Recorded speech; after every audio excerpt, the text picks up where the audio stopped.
Diabetes में जब हम ब्लड टेस्ट की बात करते हैं तो काफ़ी सारे लोग सिर्फ सोचते हैं कि मुझे फास्टिंग में ब्लड शुगर करना है, मुझे खाना खाने के 2 घंटे के बाद मुझे ब्लड शुगर टेस्ट करना है। लेकिन मैं आपको बताना चाहूँगा कि फास्टिंग ब्लड शुगर लेवल और पोस्ट पैरेंडाइल यानी खाना खाने के बाद जो आप ब्लड टेस्ट करते हैं उससे कहीं गुना ज़्यादा रिलायबल कन्फर्मेटिव टेस्ट है HbA1c, जिसे हम ग्लाइकेटेड हीमोग्लोबिन भी कहते हैं। अब इस नाम से आपको पता चला है कि ग्लाइकेटेड हीमोग्लोबिन यानी ग्लूकोज एक्यूमुलेशन होता है जब हीमोग्लोबिन पे, तो उसे हम ग्लाइकेटेड हीमोग्लोबिन कहते हैं। और जो लास्ट में मैं बताने जा रहा हूँ आपको, वो आप मिस मत करना, क्योंकि काफ़ी सारे लोग ये गलती करते हैं और जब उन्हें रिपोर्ट आता है इंक्रीज्ड HbA1c लेवल का तो वो परेशान हो जाते हैं, मेरा HbA1c लेवल इतना क्यों बढ़ गया है। अब यह है नॉर्मल आरबीसी का स्ट्रक्चर।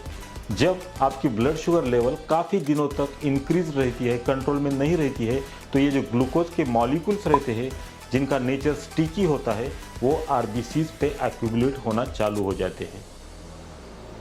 अब 2 महीने 3 महीने बाद जब ये एक्यूमुलेशन ज़्यादा होता है, जितना ज़्यादा एक्यूमुलेशन आरबीसीज पे होगा उतना ही कहा जाता है कि आपका HbA1c लेवल बढ़ गया है। तो HbA1c कुछ नहीं है, ग्लूकोज मॉलिक्यूल्स का एक्यूमुलेशन है जो आपके आरबीसीज पे होता है। अगर आपका हीमोग्लोबिन लेवल कम है तो हीमोग्लोबिन रहता है आपके आरबीसीज के अंदर। हीमोग्लोबिन कम है इसका मतलब है आपके आरबीसीज कम है, और अगर आपकी आरबीसीज की क्वांटिटी कम है तो ग्लूकोज का एक्यूमुलेशन ज़्यादा होने वाला है, क्योंकि आरबीसीज कम है। तो इसकी वजह से भी आपका HbA1c लेवल बढ़ के आता है।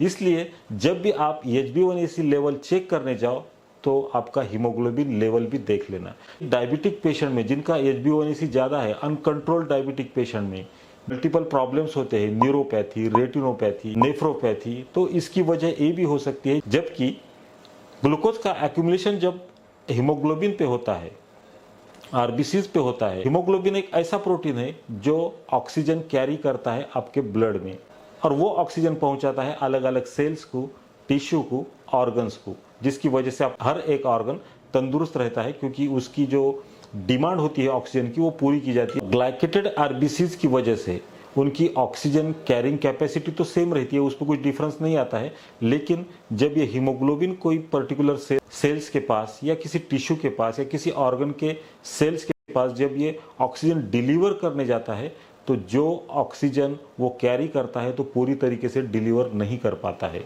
और इसी तरह की इंफॉर्मेशन के लिए मेरे साथ बने रहिए, और अगर आपका भी HbA1c ज़्यादा है तो कमेंट में सिर्फ टाइप करना है हेल्प, आप जान पाओगे कि विद इन 90 डेज आपका बढ़ा हुआ HbA1c किस तरह से हम कम कर सकते हैं। Thank you.